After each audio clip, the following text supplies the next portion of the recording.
abrir aí as nossas Bíblias, bota aí no NVI, né? Apocalipse, capítulo 2, versículo 12. Nós estamos na terceira carta de Apocalipse, que fala das 7 igrejas. A primeira foi Éfeso, a segunda foi começa por e termina por Esmirna, né? Vimos na quarta-feira passada, inclusive nós disponibilizamos, gravando no grupo da igreja, para que os irmãos que não puderam estar aqui possam de alguma forma receber aquele alimento que ela está, que tem sido muito proveitoso para a vida de todos nós. Eu particularmente tenho meditado assim, direto com os pastores juntos aqui, nós temos aprendido muito dessa carta que nos é ensinada, porque cada pedacinho daquilo que mostra um pouquinho de quem nós somos, da igreja, do espaço que nós vamos dar. Então, está ali, vamos ler juntos. Então, ao anjo da igreja em Pérgamo, escreve: isto diz aquele que tem a espada aguda de 2 gumes. Lembrando que o próprio Jesus está indo de Pátimo com João, que recebe essa revelação, cai, e ele começa a escrever essa revelação daquilo que Jesus estava trazendo para as igrejas que estavam naquela época e também as igrejas hoje como um todo. Então essa palavra, as cartas simbolizam as igrejas daquela época, suas características locais, mas também se aplicam a todas as igrejas de todas as eras, em razão da forma de viver, da forma de atuar. Não podemos esquecer disso. E volta lá para o 12, por favor. Isto diz aquele que tem a espada aguda de 2 gumes, que corta pelos 2 lados. Sei onde habitas, que é onde está o trono de Satanás, mas retém o meu nome e não negaste a minha fé. Mesmo nos dias de Antipas, que era o pastor da igreja na época, minha fiel testemunha, o qual foi morto entre vós, onde Satanás habita. Entretanto, algumas coisas tenho contra ti, porque tens aí os que seguem a doutrina de Balaão, ao qual ensinava a Balaque a lançar tropeços diante dos filhos de Israel, introduzindo-os a comerem das coisas sacrificadas a ídolos e a se prostituírem. Assim tens alguns que de igual modo seguem a doutrina dos Nicolaitas. Arrepende-te, pois, ou se não, virei a ti em breve, e contra eles batalharei com a espada da minha boca. Quem tem ouvidos, ouça o que o Espírito diz às igrejas. Ao que vencer, darei um maná escondido, e lhe darei uma pedra branca, e na pedra um novo nome escrito, o qual ninguém conhece, senão aquele que o recebe. É interessante, ainda na versão Almeida atualizada, vamos colocar na versão NVI, que a maioria está aqui. É interessante entender essa carta dessa igreja. Era uma igreja situada numa cidade importante, Pérgamo. Ela era a capital na província de Roma, era uma cidade estabelecida no alto das colinas, e embaixo tinha vilarejos em volta. Então ela era muito importante na cidade daquela época, por ser capital, influente. A palavra, eu botei aqui algumas coisas importantes. A palavra Pérgamo significa, alguém sabe? Casado. Ninguém deu nesse um pouquinho antes, né? Curiosidade. A palavra Pérgamo significa casado. Então a igreja de Pérgamo, como a igreja, estava o quê? Casada com Cristo. Era uma igreja importante. E por isso a gente tem que se lembrar sempre que é uma igreja que tem que estar o quê? Comprometida por Cristo. Tem algumas coisas importantes aqui que diz. Ele começa falando no versículo 12, o anjo da igreja. Estas são as palavras que ele tem em 13. Ele começa falando assim: sei onde você vive, onde está o trono de Satanás. Contudo, você permanece fiel ao meu nome, não renunciou à fé em mim. É importante entender que o próprio Jesus Cristo sabe as características locais aonde aquela igreja estava estabelecida, as influências que a igreja sofria. Quando Deus, Jesus, ele olha para a igreja da comunidade livre, ele sabe a influência social de Caraí, de Niterói, o principado que atua, o tipo de pecado dessa região, o tipo de violência que existe aqui. Ele sabe como você recebe influência ou não. Isso é muito claro quando ele fala, dizendo, porque ele é o dono da igreja, a igreja é dele. Ele fala, sei onde você vive. Ele fala, onde está o trono de Satanás. E por que ele fala que naquele local era onde está o trono de Satanás? Existem algumas características daquela cidade que fazia com que o próprio Deus entendesse que aquele local havia um culto ao paganismo. Ali havia o templo de Zeus, foi estabelecido naquele local, naquela cidade, o Panteão, onde havia você vê daquelas imagens de Roma, aquelas colunas todas quebradas, aquele que chama de Panteão, aonde os deuses são colocados para adoração. Em particular, o templo de Zeus, a casa de Zeus, era na cidade de Pérgamo. Então havia todos os dias queima de incenso à mitologia grega, que ele chamava daquele Zeus, dentre outros deuses, o deus Zeus. Uma coisa importante da cidade de Pérgamo é que ela era o maior centro cultural daquela região, ultrapassava Éfeso e Esmirna. Ela tinha a segunda maior biblioteca do mundo. E aí o pessoal gosta de estudar. Vocês imaginam quantos pergaminhos tinham lá? Os estudiosos dizem que tinham mais de 200 mil pergaminhos naquela época. Olha a influência cultural, inteligência. Ela só perdia para a biblioteca de Alexandria. Uma outra coisa importante é que aquela cidade foi construída há mais de 400 anos como capital e província de Roma. Então tinha uma influência comercial, uma influência cultural. Essa questão da cultura era muito forte. E algo que eu não sabia e fui saber buscando agora, nesses dias, ontem, final de semana, olhando um pouquinho sobre essa igreja, havia lá um culto a Esculápio. Deus Esculápio, alguém sabe quem era o Deus Esculápio? Alguém já ouviu falar? O Deus Esculápio era chamado Deus Salvador. Era um Deus que trazia cura. Era um Deus que a imagem dele o símbolo era a cobra. E na cidade de Pérgamo havia uma grande escola de sacerdotes médicos. Havia muita manifestação de cura, a questão física, por conta da escola de medicina influente naquela região e por conta do Deus que eles serviram lá, Esculápio. Os templos do Deus Esculápio tinham mais de 200 templos na região, no mundo, daquela região em volta ali, mais de 200 membros. E aí uma coisa importante que eu anotei e me chamou a atenção, por Pérgamo ser a sede de uma grande e famosa escola de medicina, o Deus Esculápio, ele era o grande influenciador disso, e as curas que aconteciam eram todas colocadas para ele. Como eram duas cobras, o símbolo daquele Deus eram cobras. E hoje, se você olhar, o símbolo da medicina são cobras, duas cobras.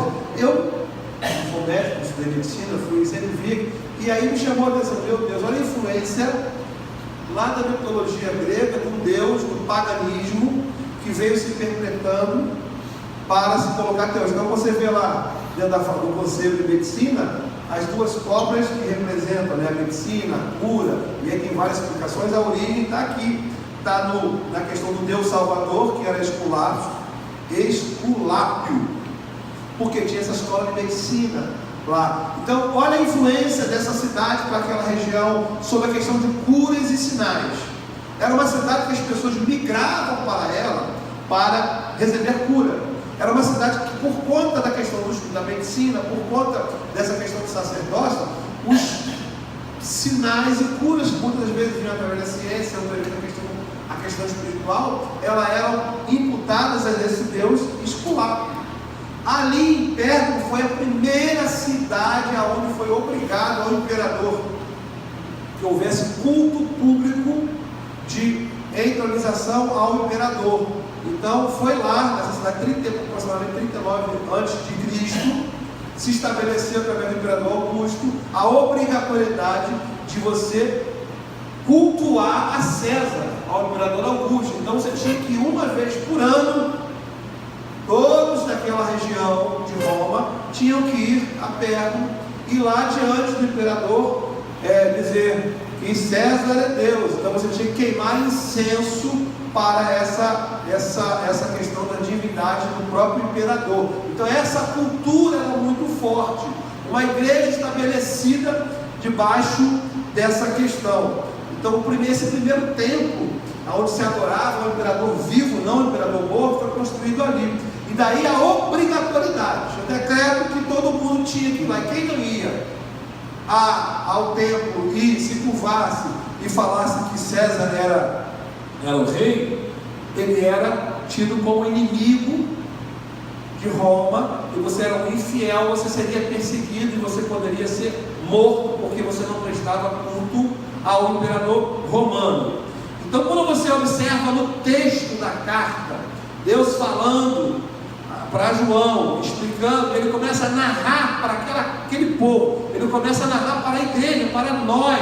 Ele diz: sei onde você vive. Ele está falando, sei das influências espirituais, as pressões malignas, as pressões sociais que vocês recebem nessa região. E quando ele fala onde está o trono de Satanás, literalmente ele está falando que aquela região, não apenas para alguns, de forma equivocada, imaginam que havia uma casa, um templo apenas para Satanás, e que pese ali foi estabelecido um panteão lá de Roma, um panteão específico para Zeus. Mas quando se fala no trono de Satanás, ele está falando que existe uma atmosfera naquela cidade, existia todo um sistema onde a influência satânica, a influência maligna, não naquela imagem que se tem de Satanás com chifre, que tem lá desde a Idade Média, porque a Bíblia nos mostra, nos ensina que ele é um anjo de luz, príncipe das potestades, ele é um ser que atua, e não apenas com aquela imagem, ele aparece muitas vezes de outras formas, para enganar, para seduzir, para confundir os cristãos. Então, esse trono de Satanás que ele fala à igreja, esta igreja está dentro de um local onde o sistema mundo, o sistema que atua naquelas regiões, aquela atmosfera espiritual, aquele principado daquela região, é toda influenciada por essas forças satânicas. Você imagina, toda a cura que acontece era apontada por um Deus lá. Tudo que acontecia não era informado que era do Espírito Santo, não era colocado como Deus. Então essa igreja, ela tinha muitas dificuldades. Qual milagre aconteceu? Isso foi de Deus ou isso foi daquele Deus da cura? Então havia toda uma influência desse local. E aí a palavra de Deus nos diz: apesar de você estar, em outras palavras, do trono de Satanás, está no versículo 13, você, igreja, membro daquela igreja, permanece fiel ao meu nome e não renunciou à sua fé em mim. E aí ele faz um alerta. Deus conhece cada servo seu, cada sangue de Marte que foi correu, caiu no chão. A gente fala que o sangue de Abel clama, o sangue daquele irmão clama, ao ponto dele citar aqui e fala: mesmo quando Antipas, minha fiel testemunha, e Antipas, eu anotei aqui, Antipas ele era o pastor da igreja naquela época, e ele havia sido morto dentro de fizeram um bezerro dourado, de bronze. Ele foi colocado vivo dentro desse bezerro dourado, numa praça. Os historiadores falam sobre isso. Pegou seu bezerro, abriu, colocou ele dentro daquele bezerro, fechou seu bezerro e botou fogo naquele bezerro. Ele morreu ali dentro, asfixiado e queimado, para servir de exemplo ao povo, que era aquela pessoa que não havia apostatado na fé. Este homem foi fiel até a morte, não abandonou a fé em Jesus Cristo, apesar das circunstâncias. Ele era o pastor daquela igreja, daquela região. E aí vem Jesus revelando para João, falando: ao meu fiel, ao meu nome, não renunciou a sua fé em mim, nem mesmo como Antipas, minha fiel testemunha, foi morto nessa cidade, onde Satanás habita, onde há um sistema muito forte, do sistema mundo, do sistema que tenta desvirtuar toda a influência. E ele é marcado pela pressão, pela sedução, está muito bem relacionado com a sociedade.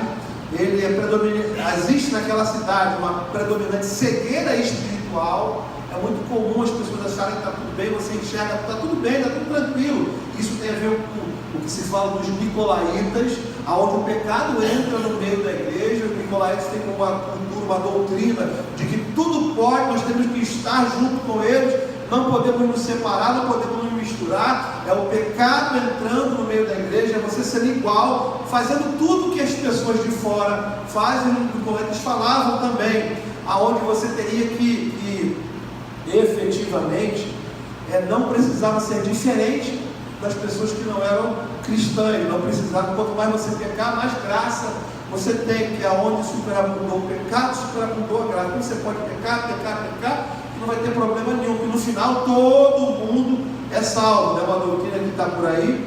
A gente assistiu um pouquinho daquele filme também, que é um filme que muitos irmãos assistem, mas não conseguem compreender, que é aquele filme A Cabana, um filme lindo, maravilhoso, com uma história bonita, bem colocado ali para quem viu, e no final o caminho não é Jesus. Todos, pelo amor, é tão grande que não precisa, você acaba sendo salvo. É uma doutrina perigosa, é uma doutrina errada, é uma heresia, porque nós temos um único caminho. Se não for através de Jesus, não adianta. Apesar de você ser bonzinho, ser amigo, ser bacana, o amor de Deus é tão grande que Ele enviou o seu Filho, e através de Jesus nós vamos entrar nas regiões celestiais. Não é todo mundo, no final Deus vai dar um jeito para amar. Então os nicolaítas, eles diziam que os crentes não precisavam ser diferentes, mas isso não é muito assim radical. É uma que você entra no meio do povo, quando você percebe, você não vê diferença.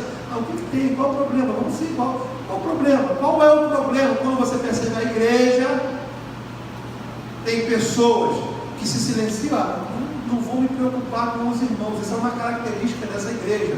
Dentro da igreja entrou um pouco das pessoas que tinham a influência dos nicolaítas, a questão de Balaão, que tentou praguejar contra Deus na história lá do Velho Testamento, e ele não conseguia amaldiçoar, e porque não tinha como amaldiçoar o povo, então ele falou: olha, então nós vamos fazer o seguinte, para poder atender a Balaque, o que ele faz? Você entra com o pecado no meio, você vai dentro das festas pagãs, se você conseguir fazer com que o povo se misture, que o povo coma os alimentos que são consagrados a isso, que façam a modo de leve, o pecado vai entrar no meio do povo, e dessa forma Deus vai se afastar dele por causa do pecado, e aí acontece. Então você tem nessa igreja, como foi dito aqui no versículo na frente, a doutrina do Balaão e também dos nicolaítas, que é muito tênue, ninguém está levantando a bandeira. E característica era que entrou no meio da igreja alguns membros ficavam silentes, outros levavam para essa questão da heresia, para essa questão do ecumenismo. Vamos ficar bem na fita, tudo, poxa, o irmão dele do lado, bacana, então um ecumenismo.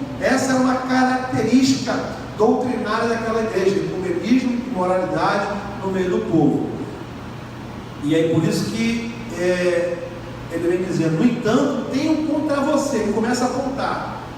Nós vimos nas primeiras cartas, Éfeso, uma carta, uma igreja pujante, uma igreja forte, uma igreja doutrinariamente contra as heresias, mas que tinha contra ela o que? A falta do primeiro amor que ela havia perdido, por isso havia se esfriado, né? Costuma dizer, a segunda geração de cristãos, um montão de pessoas na igreja tiraram férias. Estou cansado, já fez muito, 30 anos que eu faço isso, agora eu não posso mais fazer isso, eu não posso mais servir aqui, eu não posso mais servir porque eu já fiz muito. Ou seja, esfriou o primeiro amor. Crentes não fez. Está na carta de Éfeso, as pessoas mudavam, porque assim, eu estou com você aqui, eu já estou com 49 anos, tem uns que mais que eu, tem uns que menos, e enquanto eu viver, eu vou servir o Senhor. Enquanto nós vivemos, a igreja tem demanda, tem que servir. Enquanto você estiver na terra, você vai ser embaixador do rei. Aí algumas pessoas falam: não quero mais, não quero mais, não quero mais, não quero mais. Ou seja, há um esfriamento, porque no início você não tinha. Isso é esfriar o primeiro amor. Isso era muito forte na igreja de Éfeso. Na igreja de Esmina, uma igreja riquíssima, como nós vimos na quarta-feira passada, tinha característica de uma igreja piedosa, amorosa, e você vê que as pessoas, por serem crentes, tinham perseguições, por serem crentes, eram perseguidos pela sociedade. Eles passavam muitas perseguições, ali não tem juízo contra ele. Agora chega aqui na igreja de Pérgamo, diante de toda uma característica característica local, uma influência social, espiritual, uma influência cultural muito forte. Uma cidade que era província, para ser província, todo mundo de fora vem. O templo de adoração a César estava ali, a Zeus estava ali, tanto nós vemos hoje na mitologia grega. Em Roma as pessoas vão lá para poder ver o Panteão, com tamanha influência dos dias de hoje. Imagina naquela época, ser crente naquela época, a igreja estava passando por problemas. E aí Deus vem, através de Jesus vem e fala para João: olha, eu tenho contra ti, apesar de vocês aqui no início não permanecerem fiel ao meu nome, não renunciar a fé em mim, ou seja, individualmente aquela igreja estava firme. Eu tenho Cristo, eu me posiciono. Uma das características dessa igreja era a característica pessoal. Eu me preocupo muito comigo. Como eu sou cristão, eu sei os preceitos, eu vou seguir uma vida. E aí o perigo de andar sozinho, apesar de ter a igreja, eles estavam, nas lágrimas, no caso, andarem um pouco só, e os estudiosos falam sobre isso. A característica dessa igreja é que as pessoas, por estarem um pouco só, não olhavam para a coletividade, e por isso não deixa fulano. Aí começou a entrar a questão da imoralidade, do relativismo, do ecumenismo. Pode, isso aqui é mais ou menos assim, você pode aceitar. Quando você, como igreja toda, não tem uma postura de corpo, começa as individualidades a se preocupar mais com você mesmo. E aí Jesus vem falando: no entanto, tem contra você algumas coisas. Você tem aí pessoas que se apegam aos ensinos de Balaão, que ensinou a Balaque a marcelada contra os israelitas, induzida a comer alimentos sacrificados a ídolos. Pessoas que estavam dizendo que tudo pode. Existiam regras estabelecidas naquela época, situações. Para mim e para você, na sociedade hoje, existe um padrão moral, existe um padrão ético, um padrão espiritual para mim e para você. Nós somos livres, somos. Jesus Cristo entrou dentro de nós, nos deu a liberdade. Éramos escravos, hoje estamos o quê? Assentados nas regiões celestiais. Nós temos agora um nome novo, estamos com o Senhor. Nós temos autonomia para você, seu livre-arbítrio, para escolher. A nossa igreja tem até o nome, Comunidade Livre. Mas o que você vai fazer com essa liberdade? Você vai sair pecando? Porque a Bíblia diz que o justo não tem prazer no pecado. Aquele que nasceu de novo, as suas obras são diferentes. Não são obras da carne, nem ele é escravo dos seus desejos, que pese diariamente os conflitos vêm. Eu acordei hoje de manhã, durante o dia eu tive situações que, se eu parar para pensar, eu poderia ir para o caminho errado, eu poderia ir para o caminho certo. Cada um de vocês fez escolhas hoje. Desde o momento de acordar: vou escovar o dente, não vou, qual é a roupa que eu vou escolher? Nós fazemos escolhas diárias. O que eu vou falar? Seja no telefonema que você recebe, seja numa pergunta que você recebe, você escolhe o que você vai falar. Então você diariamente faz escolhas, e o Espírito Santo de você vai te abençoar. Nós estamos lendo um livro riquíssimo de Provérbios. Estamos no capítulo 3 de Provérbios, e na meditação você vê ali quanta palavra de sabedoria, quanta situação que você observa, que se você seguir os mandamentos vai ter vida e abundância. A sabedoria vai te fazer ser feliz, a sabedoria vai te dar longevidade, vale guardar os mandamentos do Senhor. Ou seja, você é livre, mas existem valores que você deve nortear. E quando essa questão de Balaão, que ele fala que você comer comidas sacrificadas existiu naquela época, como existe hoje também. Alimentos consagrados, situações, você fala: eu sou livre, vou fazer. Irmão, você tem conhecimento que aquilo ali está consagrado a um determinado ídolo, alguma entidade, alguma coisa. Você vai comer aquilo para quê? Salvo se vá. Eu posso comer, pastor, eu posso pegar em serpente. Eu acho que, se eu tenho conhecimento que existe algo consagrado, eu vou me abster daquilo ali. Se eu posso comer outra coisa, salvo se não tem um jeito. Eu falei: Senhor, o Senhor é tudo, vem tudo do Senhor, abençoa, coloca a mão, abençoa e come. É diferente. A questão é que nós temos hoje valores e princípios mínimos para seguir, de santidade, seja na sua vestimenta, seja no seu linguajar, seja na sua postura. A palavra nos diz, o apóstolo Paulo fala que nós somos aqui com cartas lidas. Qual é a carta que você tem lido na sociedade? Será que você tem espelhado o amor de Deus? Também não adianta colocar uma carta, uma roupa de Santa Rona ou de Santarrão, e por dentro ser o que? Um sepulcro caiado, vazio por fora, caiado por dentro, tudo podre.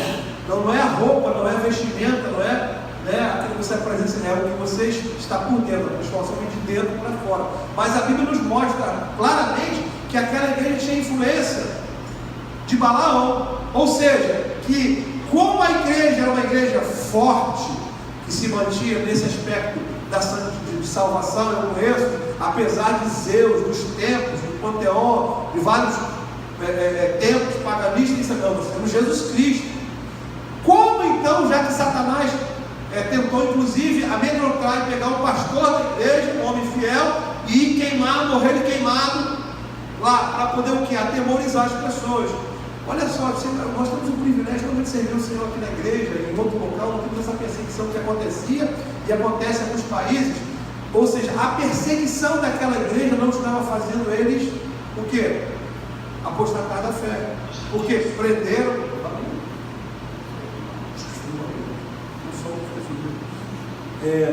A perseguição não fez com que aqueles homens, aqueles cristãos se afastassem de Deus. Satanás não muda a estratégia. Satanás entra para a questão de Balaão, Satanás para os nicolaítas, ou seja, eu vou colocar fermento, vou colocar pecado no meio do povo, porque a forma da igreja não vencer, a forma da igreja não ter a sua influência na terra, a forma disso é quando o pecado entra e domina a igreja. A palavra do Senhor diz que as portas do inferno não prevalecerão contra a igreja do Senhor. A palavra do Senhor estabelecida. Agora, se nós estamos aqui estabelecidos nesse local, como igreja, e somos um local de referência, somos um local onde buscamos o Senhor, então aqui é um local de cura, de salvação, porque Deus está nesse local. Mas se no meio da igreja, da congregação, no meio do altar do Senhor entra pecado, no meio do altar do Senhor entra engano, no meio do altar do Senhor entra heresia, isso vai esfacelando a igreja, isso vai tirando a influência que a igreja tem de ser naquele local, de transformar vidas e salvar pessoas, através do nome de Jesus. É isso que ele está falando aqui. De qual modo você tem os que se apegam aos ensinos de Nicolaítas. Tinham pessoas lá dentro que tinham, pastor, por quê? O pastor Tom deu uma palavra dura esse domingo, disse que nós temos que ser santos, que não pode ter relação. Eu falo, não pode. Aqui é o que são verdades que nós acreditamos. Não poderia, que não pode ter relação sexual no casamento, que não pode se embebedar, que não pode sair daí bêbado, que não pode mentir, que não pode, como nós aprendemos no domingo, ser agiota, e aí você começa palavra difícil, aí eu vou sair daqui e vou para outro local. Amém, irmão. Se você não quer receber a palavra e mudar o caminho, o Senhor te leve, então, mas aqui você não vai ficar, então vamos pregar a palavra do Senhor. Mas naquela igreja, esses tipos de pregação, no caso aqui especificamente, está se falando de alimentos, está se falando em situações para você poder, até o próprio culto a César por um lado, porque a partir do momento que você não cultuava a César, você era excluído da sociedade. Então você imagina só, as festas pagãs, todo mundo pode pertencer, ninguém gosta de não pertencer a um grupo ou a algum local, seja a igreja, seja no trabalho, seja no grupo do trabalho que tem uma festa. Então existiam as festas regionais da cultura. O fato de você não ir naquelas festas, você não era socialmente incluído. Você automaticamente, se o teu chefe, o seu patrão, o seu nome que for lá da época, você não participa, ele vai te mandar embora. Porque a influência, se você não está aqui, existiam perseguições por amor ao Senhor. Então o fato de não participar de festas pagãs, onde tinham alimentos consagrados, bebidas não puras, incensos adorados a outros deuses, o fato de não participar disso trazia consequências. E a doutrina de Balaão do Nicolaíta é que você pudesse transitar, que você pudesse participar disso e manter que você ainda é cristão. Eu sou cristão, mas eu faço isso, eu faço aquilo. Isso não tem problema nenhum, eu estou na sociedade. Irmão, você pode estar e deve estar e participar em qualquer que seja o local para influenciar, para estar ali para ser sal, para ser luz. Mas existem locais e situações que aquele local, o objetivo do seu trabalho não glorifica a Deus. Então você vai ter que se abster. Você vai deixar, às vezes, de estar em determinadas reuniões e participações. Por quê? Porque as pessoas que ali estão, elas não estão adorando o Senhor. E era isso que eram os pecados daquela igreja.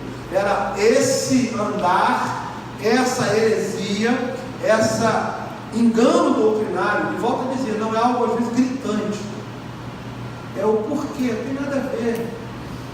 Mas não tem nada a ver, pastor, isso. Por quê? Aí você começa a se pegar em pequenas coisas que vão se juntando. Quando você percebe, a pessoa olha para você no dia a dia, ela não sabe dizer o que se você é um cristão, se você não é, porque você está tão parecido com o sistema mundo, na sua forma, no seu jeito de agir, no seu jeito de falar, e aí você não tem separação. Volto a dizer, isso não é estereótipo, não é colocar uma roupa de santarrão, não é nada disso, porque a transformação é de dentro para fora. O Espírito Santo fala com você. Pastor, eu posso isso? Não pergunta a Deus. Fala com Deus. A dúvida pastoral é a última das últimas. A primeira é você e Deus. Aí eu estou vestido assim, vou para a igreja, irmão, irmã. Olha no espelho, é para glorificar o Senhor? Será que a minha roupa, ou eu vou seduzir uma mulher ou seduzir um homem? Será que eu estar com sutiã ou sem sutiã vai agradar ao meu irmão, ou à minha irmã? Tem que parar a pergunta, olha para o espelho e pergunta. Jesus, estou aqui, será que o Senhor vai se agradar? Será que é o meu irmão? É assim que a gente vê a roupa, se está certo ou está errado. Porque para chegar para um líder, para chegar para alguém e falar, irmão, você não vê, é o limite do limite da tolerância que ultrapassou. Você primeiro filtro é você e Deus. Será que eu glorifico a Deus fazendo isso? Será que eu não glorifico? Então são coisas que no dia a dia você e eu temos que perguntar ao Senhor, para depois na dúvida você conversa. Quando é jovem na fé, a gente aconselha, mas quando é mais maduro, pergunta ao Senhor, porque Deus fala com você. De igual modo, você também tem os que se apegam a esse. Aí ele fala, 16, portanto, arrependa-se, não virei em breve até você, e lutarei contra eles com espada na minha boca. Já começa a falar, se não se arrepender, é preciso de amor de Deus, com a igreja, ele conhece as dificuldades, ele sabe que tinha crentes fiéis ali, mas tinha essa confusão no meio da igreja. E aí é para nós olharmos e termos compaixão dos nossos irmãos.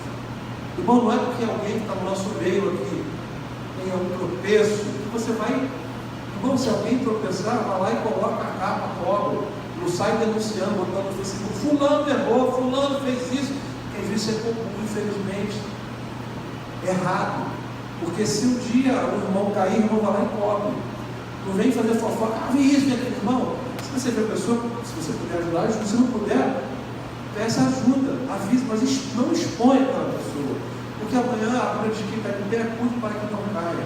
Deus nos livre e guarda para que algum de nós venhamos a cair de alguma forma de exposição, mas nós somos natureza humana, e às vezes podemos nos machucar, às vezes o teu pecado, aquilo que, não o teu pecado, porque ninguém tem pecado predileto, mas aquilo que nesse momento está sendo um espinho na sua carne, pode não ser para o irmão, e vice-versa. Você precisa de libertação, você precisa de cura e regionalizar a tua vida. Então você não vai expor o teu irmão. E aí mostra aqui nesse texto que ele fala arrependa. Jesus nos chama a nos arrepender. Eu e você daquilo que eu tenho me equivocado, daquilo que eu tenho errado, eu falo arrependa-se dele. Será que eu e você, aonde nós temos, assim como esse povo, porque cada carta dessa fala para uma determinada igreja, mas fala para nós como igreja de Cristo, você como igreja do Senhor. Será que entre nós, de alguma forma, existe algo que você pode não estar percebendo? Eu estou indo um pouquinho, eu estou flexibilizando, eu estou entrando no ecumenismo, isso é muito tênue. Eu trabalho na área pública, política, participando de eventos para a família, para a vida, já estive em algumas outras religiões dando palestras. Vamos estar juntos, vai lá como evangélico, vai outro. É uma linha tênue aquilo que é social e político, daquilo que é religioso. Eu vou participar em locais que tem pessoas que professam outra fé, outra religião. Bom, agora, quando a questão é fé, é culto, eu não vou participar, porque a partir do momento que eu me dou, irmãos, então eu tenho umas celebrações, você está fazendo um culto a outros deuses, não a Deus. Então, é uma linha muito tênue daquilo que você está numa reunião pública, aonde tem as pessoas representadas são livres em expor a sua fé, estão ali representando bonitinho. A outra é a participação do culto, cultuar a Deus com determinado outras pessoas que professam outra fé, eles são livres, mas aí nós temos que ter um caminho muito tênue a alertar para que não entremos aqui no ecumenismo, aonde tudo leva ao Senhor, tudo é muito bom, tudo é isso, tudo aquilo. Nós devemos respeitar a liberdade de expressão, a liberdade de fé de cada cidadão. são livres para escolher, assim como nós somos livres para escolher para pregar que Jesus Cristo é o único caminho, através dele nós vamos para o céu, não é pelas obras, é através da fé. E é isso que as cartas de Apocalipse nos mostram. Existia uma igreja estabelecida em nome de Deus, tinha uma marca, um nome, tinha um povo que agia, que falava, que tinha uma fé inabalável, que através da perseguição não apostatou, mas ela sucumbiu através da flexibilização, das heresias, das pequenas coisas, porque isso é antigo, isso aí começa você pela falta de conhecimento bíblico. E aí a importância de nós estarmos aqui na quarta-feira, estarmos também no domingo mais cedo na escola dominical para as pessoas que podem.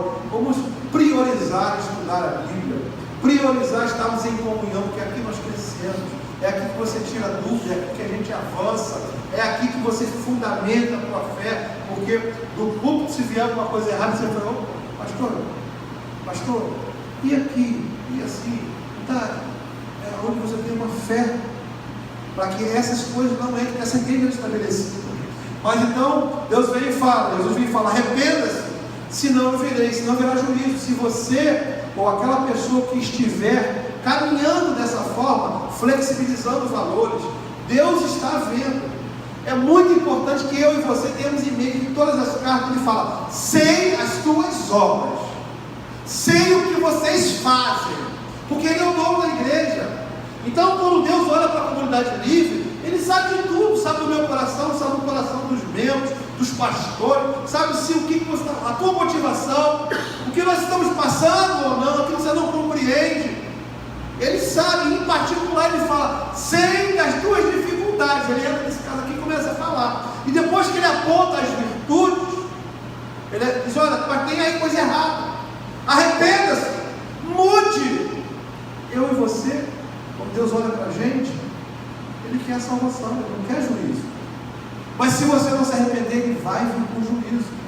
Queira você ou não, em algum momento, uma das bases do plano de Deus é a justiça, é a luz da justiça. Ele é santo, a santidade não vê pecado. Ele nos olha através de Jesus Cristo, e aí Ele vem falando: porque em breve, virei em breve até você e lutarei contra eles com a espada da minha boca. Então Ele vai dividir, Ele vai separar. Aquele que tem ouvidos ouça o que o Espírito diz às igrejas. Ao vencedor, aí começa algumas questões. Aquele que vencer, aquele que permanecer. E aí a importância de você ser fiel. E aí são vários aspectos da Bíblia que falam que você tem que permanecer até o fim.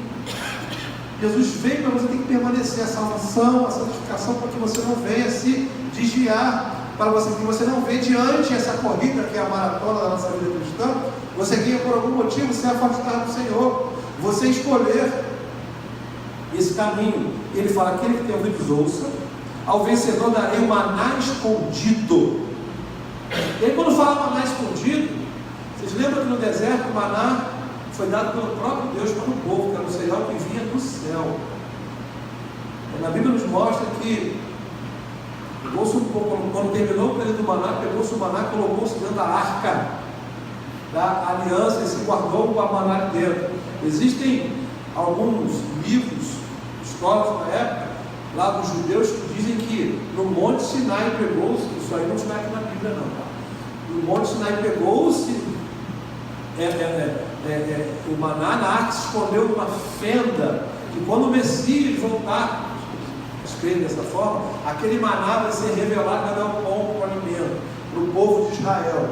Agora, quando a Bíblia diz aquele que vencer, ou seja, aquele que vencer a morte em Cristo, Ele vai dar o maná. Ele é o próprio pão da vida. Nós já pregamos aqui duas vezes na igreja. O próprio Jesus é o nosso maná. O que a Bíblia fala que o maná é o pão da vida que desceu do céu. Então Ele diz: olha, aquele que vencer, eu mesmo serei o alimento, eu mesmo vou te sustentar. E é isso que Ele está falando. O maná escondido é aquilo que é para os santos.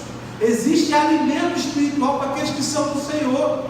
Nós vamos para as bodas do Cordeiro. Então, se eu e você, nós vencermos, Ele está falando para essa igreja: ei, permaneçam fiéis, mudem o comportamento, porque eu sou o Deus que sou galardoador daqueles que são fiéis a mim, aqueles que me buscam. Ele fala: vou dar o maná escondido, vou revelar para vocês que eu sou o pão da vida e vou dar para vocês um alimento que vocês não faltarão. Não fiquem comendo esse tipo de comida sacrificadas a ídolos, colocados a esses deuses, como o povo faz, mas vale a pena se abster da imoralidade, da prostituição, para vocês experimentarem algo que tem tremendo. A Bíblia diz que nem olhos viram, nem ouvidos ouviram, aqueles que tudo que Deus tem para você e para mim, é isso. Ele vai revelar com isso. Ele fala do maná escondido, aí ele fala, avança um pouco mais, eu estou terminando. Também lhe darei uma pedra branca com um novo nome nela escrito, conhecida apenas por aqueles que o recebem. Essa questão da pedra branca tem duas interpretações, né, que cabem dessa forma, porque a pedra branca, naquela época, na questão da justiça, quando você ia ser, no caso da tribuna, das pessoas que iam ser julgados, então você tinha lá aqueles jurados, e quando você era absolvido, você era limpo, você não tinha pecado, você não tinha erro, eles jogavam uma pedra branca, e quando você tinha uma coisa errada, era jogando uma pedra preta. Então alguns dizem que pode ser significado, que significa, no caso de absolvição, de ser santo, de ser puro, de ser justo. Então, além de você provar o maná do Senhor, você vai receber uma entrada, você vai receber um sinal. O próprio Deus vai lhe presentear com uma pedra branca, que é um sinal daquela época, falando que você vai ter acesso ao Senhor. Outros dizem que esta pedra branca, naquela época, quando você tinha para a festa, uma pedra branca, reluzente, parecia algo brilhante, que você recebia para ter acesso a determinadas festas, a determinados locais.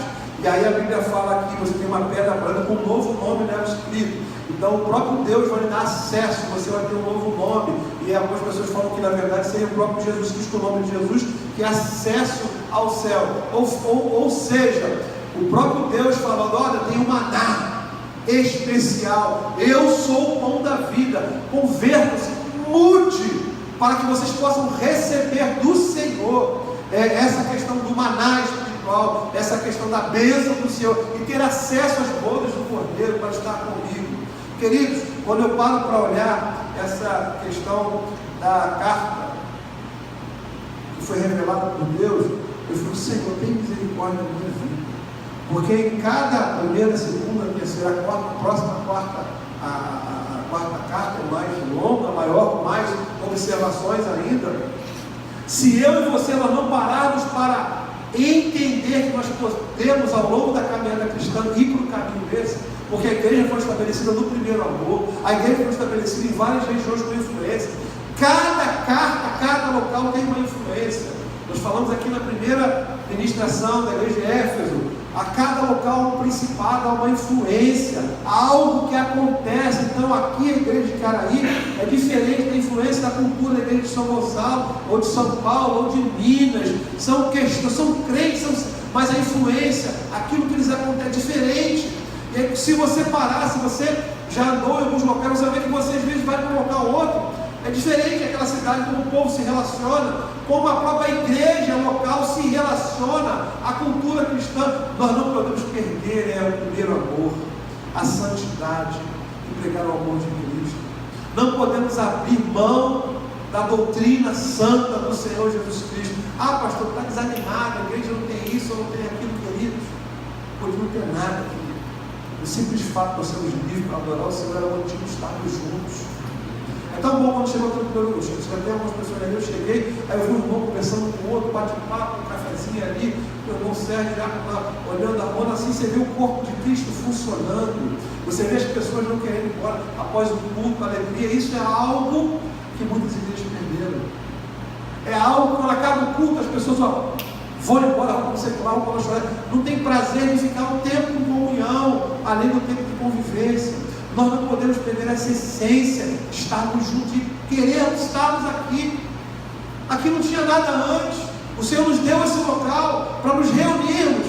E às vezes a gente não vem, desanima para o outro. Querido, é importante não perdermos essa essência de estarmos juntos, de querer participar. Tem problema, tem dificuldade, o irmão pisa no teu pé, pisa no meu pé. Um dia o pastor pode falar coisa torta, meio triste. Irmão, perdoa, ama e vamos avançar, nós somos do Senhor. E quando você observa os crentes daquela época, a igreja, em algum momento houve um esfriar, um relaxar, algo que se acomodou. O Senhor nos chamou para não estarmos acomodados. Nós somos contra a onda, nós somos cristãos, nós vamos lutar contra tudo que está aí. Se você está tudo bem na sociedade, tem alguma coisa errada. Tem alguma coisa errada, porque quando você tem uma postura de vida, em algum momento será você atacado. Não tem jeito, é no teu trabalho, é uma brincadeira.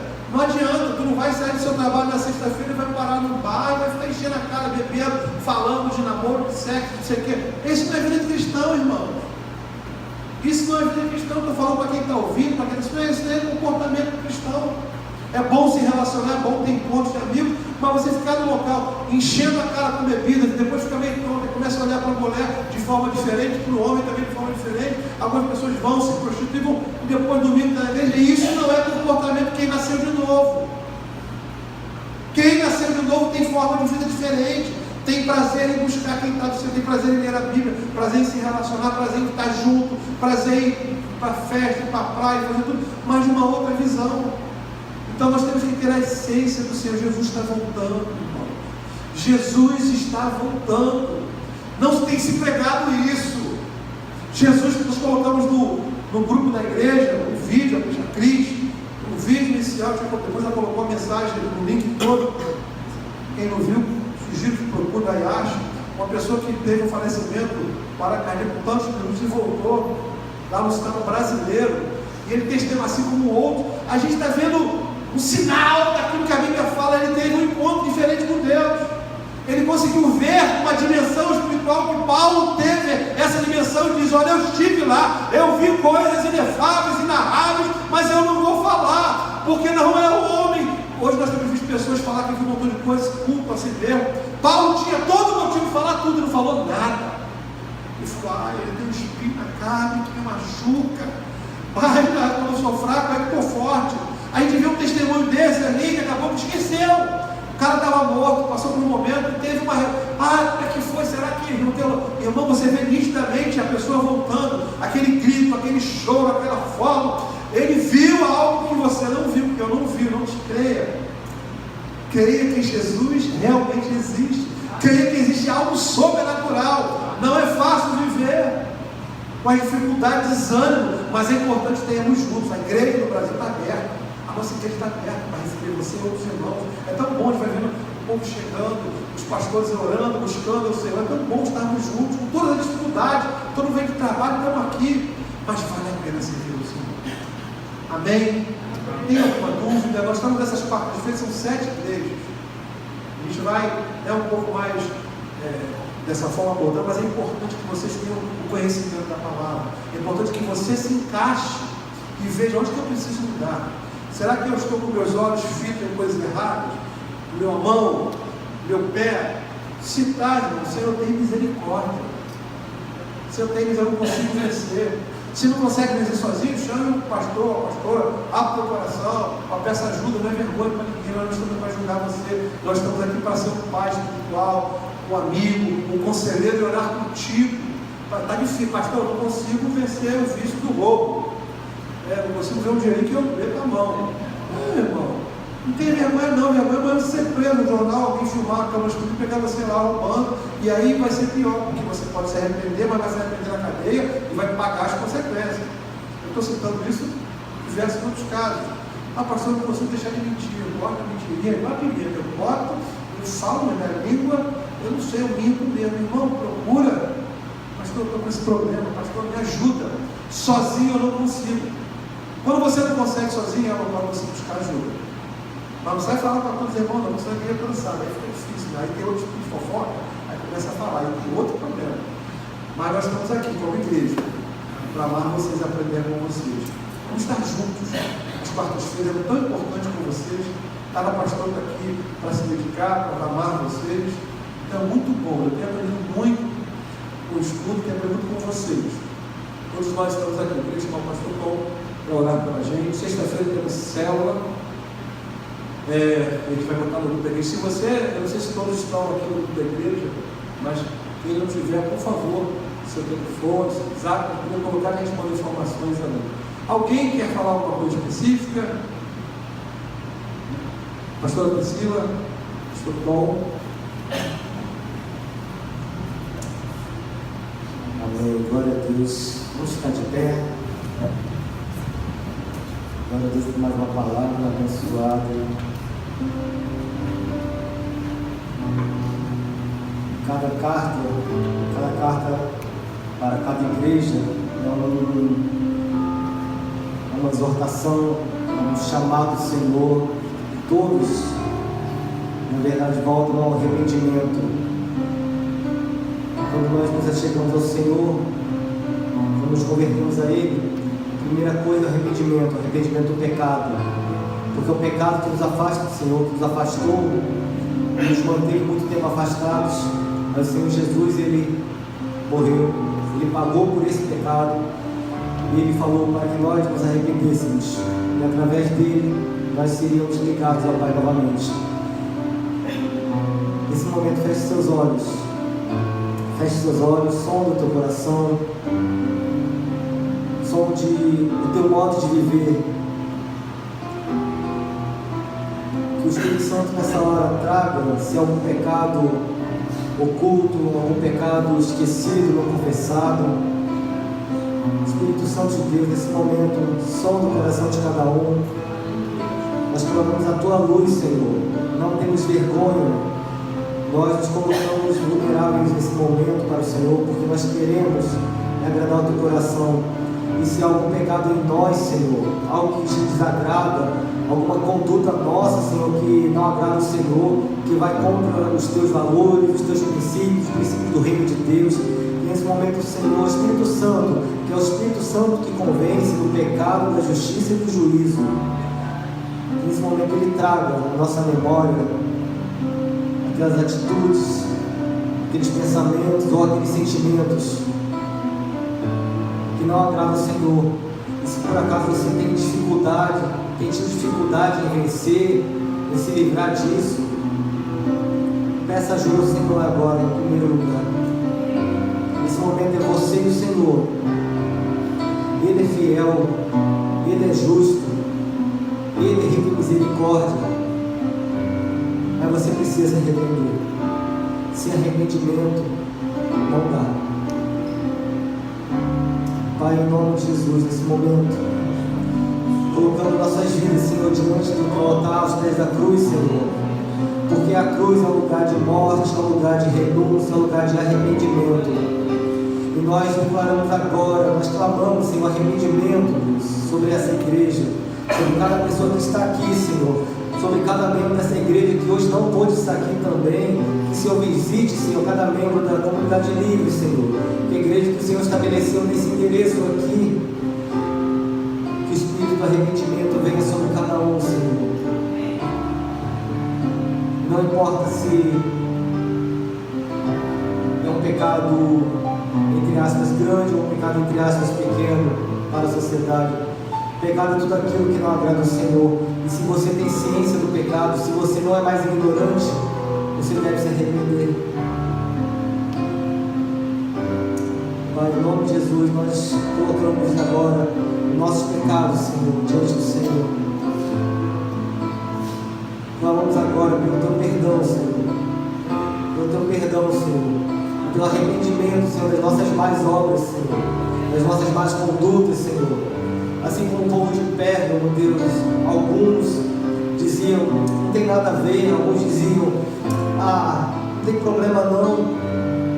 Isso pouco a pouco foi minando a fé, isso pouco a pouco foi minando os valores, isso pouco a pouco foi degradando a conduta, os valores de Deus. Pai, se por acaso algum de nós, Senhor, em algum momento nos assemelhamos, Senhor, ao povo de Pérgamo, nós nos arrependemos nessa hora. Nós pedimos o teu perdão, Senhor, que o Senhor é justo e fiel para perdoar os nossos pecados. Nós clamamos agora o sangue de Jesus que nos purifica, que nos lava, Senhor, lava as nossas vestes nessa hora, Senhor. Lava-nos de toda a mancha, Senhor. Purifica nossos pensamentos, Deus. Purifica agora nosso coração. Sim, o Senhor diz para nós guardar o nosso coração, porque dele procede a fonte de vida. Nós decretamos vida, Senhor, declaramos vida sobre nós, sobre o nosso coração, e nós rejeitamos toda morte, Senhor, o teu pecado traz a morte. Por isso nós arrependemos dos nossos pecados nessa hora, e nós ordenamos morte, vá para o seu lugar. Nosso lugar é com o Senhor Jesus.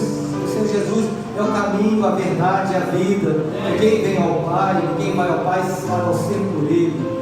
Por isso, Deus Jesus, nós te agradecemos a Ti pelo Teu perdão, agradecemos a Ti pelo Teu sangue, Senhor, que nos lava, que nos purifica de todo pecado, de toda iniquidade, de toda injustiça.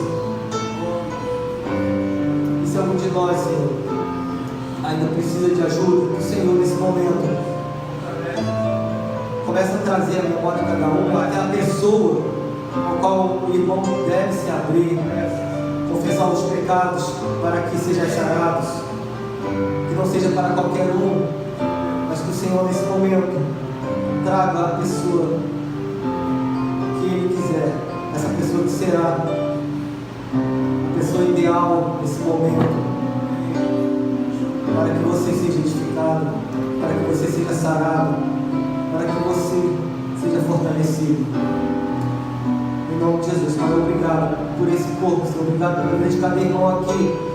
Obrigado, Senhor, porque o Senhor nos deu amor, nos deu o dom de amar o outro, de olhar o outro com os teus olhos, e não criticar, não julgar, porque nós mesmos somos falhos, todos somos iguais perante o Senhor.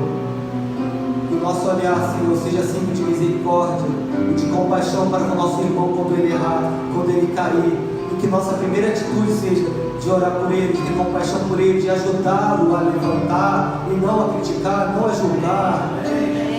Nós não sabemos o que o irmão passa.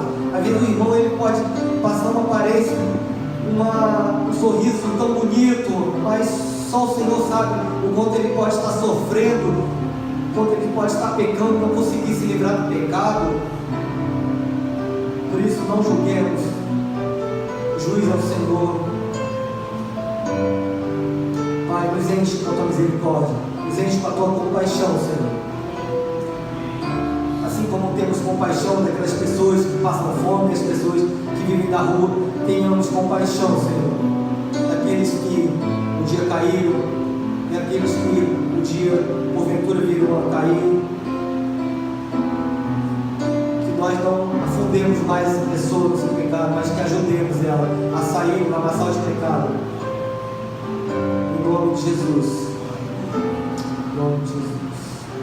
Devemos fazer nessa hora da bênção apostólica. Que o amor do Senhor Deus, Pai, que a graça infinita do Senhor Jesus, do seu sangue que nos purifica de todo pecado, que as doces e infinitas consolações do Espírito Santo sejam com todos, com toda a igreja. E a igreja diz: amém. Glória a Deus. Abraça seu irmão antes de você ir embora. Traga uma palavra de bênção para ele. Diga o quanto você o ama. Diga o quanto Jesus o ama, o quanto Ele é precioso para Deus, Ele é precioso para você, e Ele tem valor muito grande. Amém.